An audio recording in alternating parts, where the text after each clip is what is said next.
Ja noh, meie südamed olid muidugi selle peale täis, et nad lasid meie vabadussõjalaste mälestussamba õhku, et aga näitame nendele, aga laseme nende sambaga õhku. No see nende sammas oli ju siis puukast ühesõnaga punaseks värvitud ja sinna mingisugused kirjad peale pandud, nii et see polnud mingisugune monument. Aga see kandis nime Tallinna vabastajate monument. Ja siis me võtsime kätte ja lasimegi ta õhku.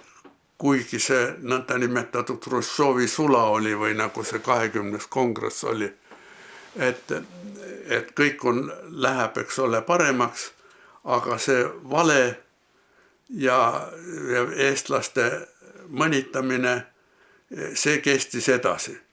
Ja siis meie poisid otsustasime, et Eesti iseseisvuse eest tuleb võitlust jätkata. Ja 12. märtsil 1956. aastal Tartus Toomemäel asutasime meie noorteorganisatsiooni Eesti Noorte Malev. Poisid õpetasid meid välja, meie ju Ailiga kahekesi lasime selle õhku.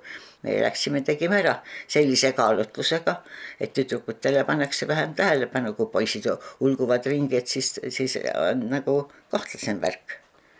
Me teadsime küll, et meid pannakse kinni, sellepärast, et tookord ju paljud küüditatud tulid juba tagasi, poliitvangid tulid tagasi, aga meie otsustasime, et võitlust tuleb jätkata. Ja see kinnipaneku, nad ütlesid meile, need vanemad mehed, et teid pannakse kinni, aga see kinnipanek tuli isegi rutem, kui me oletasime. Kujutage ette, ma olin 15-aastane. Nad meelitasid mu salaja kodust välja. Vanematele mitte üht sõna. Tuli üks noor tüdruk ukse taha ja ütleb, et ma tahaksin teiega, ma ei tundnud teda, et kes te olete, ma ei tundnud teda. Et ma tahaksin teiega natuke rääkida. Ma palusin teda sisse siis. Ei, ma sisse ei tule, tulge te välja.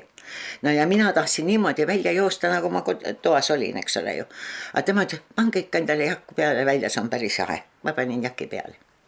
Ja läksime ja sealt sisse ja tema kadus ära, seal võtsid mind mehed vastu. Vaat niisugune äratoomine, meelitamine kodust oli. Seal Patarei vanglat ma olen natuke üle 2 aasta istunud. Aga ülekuulamised toimusid Pagari tänavas ja ülekuulamisel viis meid Siseministeeriumi konvoi.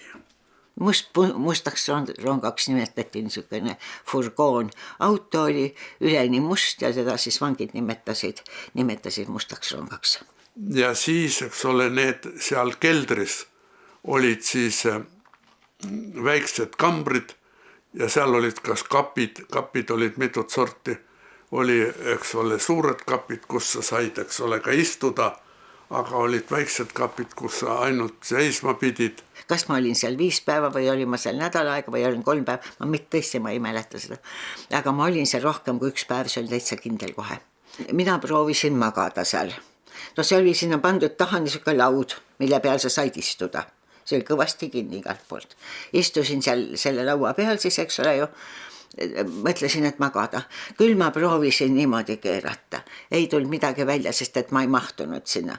Siis ma proovisin põrandal, et ma maganud põrandal, see oli kivipõrand oli, no, aga see selleks, eks ole.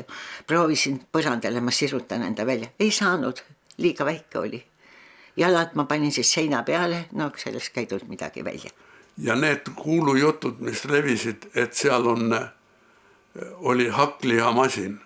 Sest nõnda nimetatud hakklihamasinad olid üle kogu Nõukogude Liidu. Ja kuulujutt levis, et üks hakklihamasin, kus inimene elusalt ära tükeldati, et see oli seal ka Pagari tänava keldris. Ülekuulamiste ajal see käis nagu ülekuulamiste juurde, pekstis korralikult nahk läbi ja siis saadeti sind. Kui sa ise läksid, läksid ise, kui ei saanud, siis viidi sind selle kanderaamiga. Ja see oligi selline lugu, et räägiti, et üks mees üleval peksis ja naine oli arst, naine all parandas siis neid haigeid. Minu aeg, see oli 46 juba, siis enam niisugust meeletut peksmist ei olnud. Aga noh, seal olid teised survevahendid, millega nad siis survestasid seda värki, ühesõnaga. See oli puhas rutiin, midagi erilist uut ei tulnud, eks ja pressisid ikka ühte sedasamat välja. Kusjuures alati oli niimoodi, et vähemalt 2 inimest oli. Ja siis ülekuulamise ruumis pandi siis sinna niisugune väike laud oli, mis oli põranda küljes kinni, tool oli kinni, pandi sinna istuma ja siis ülekuulaja oli seal laua taga, aga seal oli tavaliselt veel, eks ole, 2 valvurit ka